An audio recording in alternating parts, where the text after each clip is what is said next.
चुनाव आयोग को विचार करने के लिए 10 दिन का और समय देता हूं। 10 दिन के बाद फोड़ने का वीडियो बनाऊंगा।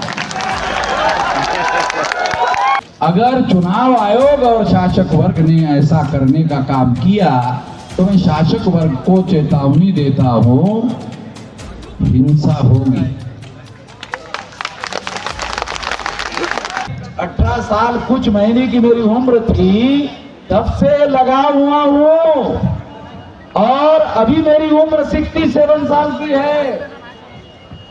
तो ये इतना बड़ा जो सारे देश भर में अब आंदोलन, जन आंदोलन की दिशा में आगे बढ़ रहा है, ये इतना लंबे देर से तैयारी करने की वजह से है।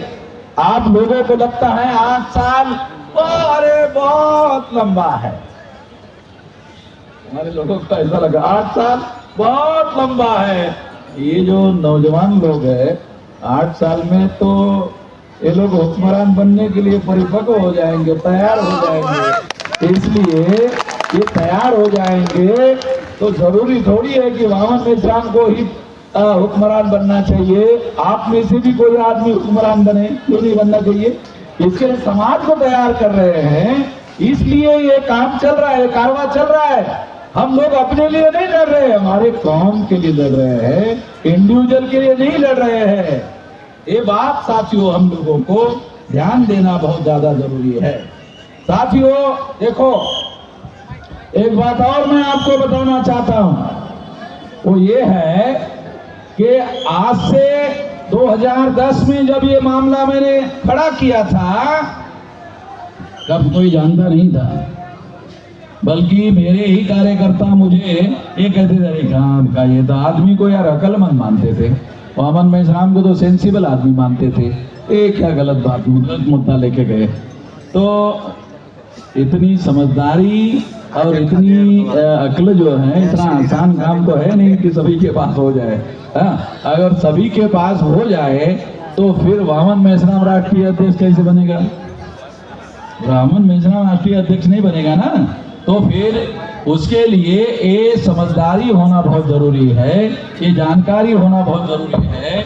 तो मैं आपको आखिरी बात कहकर अपनी बात समाप्त करना चाहता हूं साथियों, कि आज से 2010 को ये मामला जब हमने खड़ा किया, तो ये मामला खड़ा करने के बाद में ये कोई नहीं जानता था।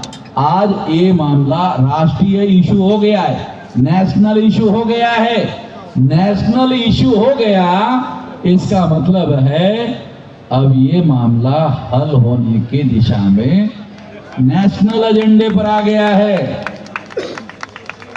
और पवार साहब इंडिया गठबंधन के बड़े नेता हैं, वो इस बात को मान गए।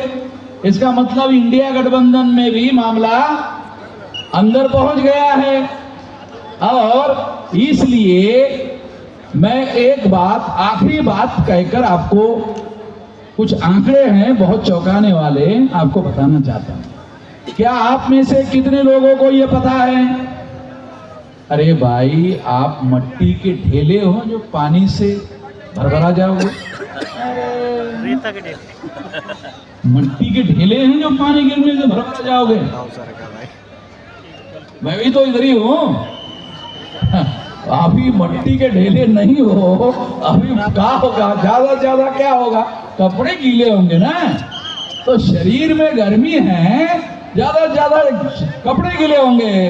तो आखिरी बात आपको बताना चाहता हूं, देखो 2019 के चुनाव में मोदी को वोट परसेंटेज पड़ा 37.7%। मोदी को कितना परसेंटेज वोट था?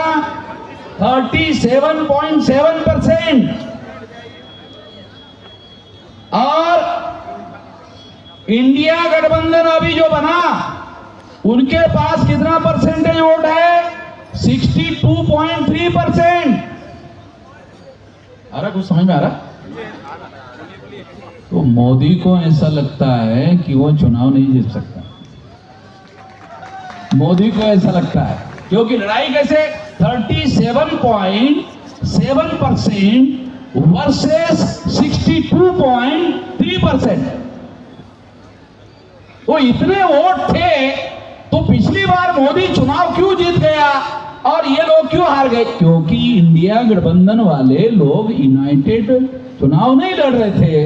अभी वो इंडिया गठबंधन के लोग इकट्ठा होकर चुनाव लड़ रहे हैं, तो उनके पास 62.3% वोट है। तो मोदी के चुनाव जीतने की दूर दूर तक संभावना नहीं है। मोदी को ये बात समझ में आती है। मीडिया वाले ये आंकड़े बता नहीं रहे हैं, चुनाव आयोग के साइट पर जाने के आधार पर बता रहा हूं आप लोगों को। ये हमारे पास डाटा है, ये डाटा मैं आपको समझा रहा हूं कि मोदी के चुनाव जीतने की संभावना नहीं है और इंडिया गठबंधन के पास 62.3% वोट है, मोदी के पास 37.7% वोट है। और 10 साल का सरकार चलाने के बाद कुछ लोग उसके समर्थक विरोध में भी हो गए, कुछ विरोध में भी हो गए हैं, इसलिए राम मंदिर बनाने की बातें करने लग गए। सरकार का काम तो नहीं मंदिर बनाना, मगर मंदिर बनाने की बात जो मोदी कर रहा है तो उसका कारण ये है कि उसको लगता है कि मैं चुनाव शायद नहीं जीत सकता, इसलिए मंदिर बनाने के झंझट में पड़ा हुआ है। तो इस वजह से ये आखिरी बात मैं आपको समझा रहा हूं, आने वाले समय में ये जो चुनाव है इंडिया गठबंधन वर्सेस इंडिया गठबंधन, तो इसमें बदलाव हो सकता है। इस बदलाव को रोकने का काम ईवीएम के द्वारा हो सकता है। इस बदलाव को रोकने का काम ईवीएम के द्वारा हो सकता है। अगर चुनाव आयोग और शासक वर्ग ने ऐसा करने का काम किया तो मैं शासक वर्ग को चेतावनी देता हूं, हिंसा होगी। अभी कुछ लोग कह रहे हैं ईवीएम, विश्राम जी ईवीएम फोड़ने का आदेश दे दो, मैं इससे सहमत नहीं हूं। ईवीएम फोड़ने के लिए मैं अभी आपको कोई आदेश देने के पक्ष में नहीं हूं। चुनाव आयोग को विचार करने के लिए 10 दिन का और समय देता हूं। 10 दिन के बाद फोड़ने का वीडियो बनाऊंगा। 10 दिन के बाद 10 दिन तक चुनाव आयोग के अधिकारियों को सोचने के लिए समय दे रहा हूं। कुछ लोगों ने मुझे कहा, क्योंकि ये सारी बातें आपको समझ में आ जाए, अरे इतने जल्दी आप वोट देने का मामला, बैलेट पेपर का मामला करोगे तो इतनी जल्दी बैलेट कैसे छपेंगे? तो उनको, हमारे लोगों को जानकारी तो होती नहीं है। अरे कैंडिडेट का आखिरी नाम डिक्लेयर होने के बाद छपाई का ऑर्डर होता है भाई। अरे गधे लोग, अरे हमारे लोग जो है ना गधे लोग, अरे उनको समझ ही गए नहीं जाता। आखिरी कैंडिडेट का नाम जब डिक्लेयर होता है उसके बाद छपाई का ऑर्डर होता है बैलेट पेपर में। ईवीएम मशीन में तो 6 महीने पहले बनाना पड़ता है। बैलेट पेपर में जो कैंडिडेट, कौन आदमी चुनाव लड़ने वाला है कोई पता तो है नहीं चुनाव आयोग को, और हर चुनाव क्षेत्र में अलग अलग बैलेट पेपर छपते हैं, क्योंकि हर चुनाव क्षेत्र में अलग अलग कैंडिडेट होते हैं और कहीं कहीं जो है 50 होते हैं, 60 हो जाते हैं, उसी हिसाब से छपते हैं। तो आप लोगों को ये समझना होगा कि बैलेट पेपर पर चुनाव करने के लिए आसान काम है, ज्यादा काम, मुश्किल काम नहीं है। ये काम होना चाहिए। फ्री फेयर एंड ट्रांसपेरेंट चुनाव के लिए मैं यहाँ चुनाव आयोग को मांग करता हूँ कि बैलेट पेपर पर चुनाव करो, और 10 दिन का समय मैं आपको देता हूँ। अगर आप 10 दिन में इसको निर्णय नहीं करते हो तो फिर मैं खुद अपना वीडियो बनाऊंगा कि ईवीएम मशीन फोड़ने के लिए 15 लाख बूथ पर, वैसे तो अभी बूथ बनाना शुरू कर दो।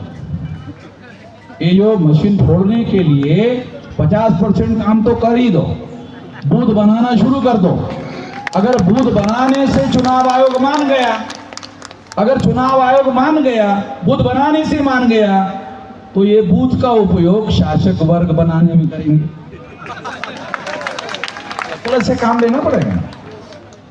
अगर मान लो बूथ वाइज संगठन बन गया तो इसका उपयोग शासक वर्ग बनाने के लिए करेंगे, और नहीं तो फोड़ने तोड़ने के लिए करेंगे। तो इसलिए आने वाले समय में मैं ये आखिरी बात कहना चाहता हूं, आप शांति से सुनो और ऐसा कहकर मैं अपनी बात समाप्त करना चाहता हूँ। आप यहाँ बहुत भारी संख्या में 32 राज्यों से लोग आए हुए हैं और सारे देश भर से आए हुए लोग हैं। ये आपको लड़ाई जीतना है तो 6 लाख गांवों में और बूथ लेवल का 15 लाख लोगों का संगठन आप खड़ा कर दो। जो चाहते हो जाएगा। 15 लाख बूथ का अगर आपने संगठन बना लिया तो आप इस देश में जो चाहते हो जाएगा। जो सफलता चाहते हो, जो भी हासिल करना चाहते हो, वो सारा का सारा हो जाएगा। ये करो। इसलिए मैं अपनी बात यहीं पर समाप्त करके आप लोगों का धन्यवाद ज्ञापन करते हुए अपनी बात यहीं पर समाप्त करता हूं।